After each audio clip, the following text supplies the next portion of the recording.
নমস্কাৰ বহুত বেছি সুখবৰ আজিৰ দুটা বিভাগৰ এডমিট আহিছে আনহাতে সিলেক্টেড প্ৰাৰ্থীৰ লিষ্ট আহিছে মুঠ ৭৪,৩৬৮ ল'ৰা ছোৱালী সিলেক্ট হৈছে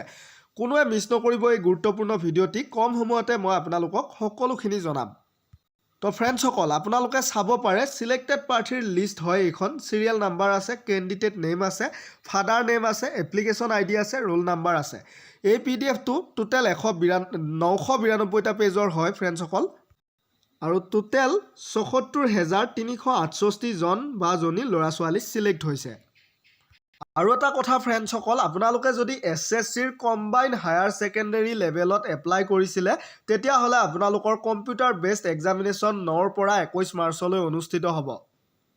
আৰু আমাৰ অসমৰ ল'ৰা ছোৱালীসকলে 5 মাৰ্চৰ পৰা এডমিট কাৰ্ডসমূহ ডাউনলোড কৰিব পাৰিব আনহাতে ফ্ৰেণ্ডসকল সিলেক্টেড প্ৰাৰ্থীৰ যিখন লিষ্ট হয় এই লিষ্টখন আসাম পাব্লিক সাৰ্ভিস কমিশন অৰ্থাৎ অসম লোকসেৱা আয়োগৰ হয় টোটেল 913টা গ্ৰেড 1 ভেকেন্সিৰ 26 মাৰ্চত এক্সামটো অনুষ্ঠিত হ'বলৈ গৈ আছে এডমিট কাৰ্ড আপোনালোকে আজি মাছনিখাৰ পৰাই ডাউনলোড কৰিব পাৰিব আৰু সিলেক্টেড কেণ্ডিডেটৰ লিষ্টখনো আপোনালোকে ডাউনলোড কৰিবলৈ ডেসক্ৰিপচনতে লিংকটো পাব তো নিশ্চয় যিখিনি বন্ধু বান্ধৱীয়ে এপ্লাই কৰিছিলে তেওঁলোকৰ বাবে এই ভিডিঅ'টি যথেষ্ট গুৰুত্বপূৰ্ণ হৈছে আপোনালোকে পৰৱৰ্তী পৰ্যায়ৰ আপডেটবোৰ পাই থাকিবলৈ চেনেলটি সাবস্ক্ৰাইব কৰিবলৈ নেপাহৰিব ধন্যবাদ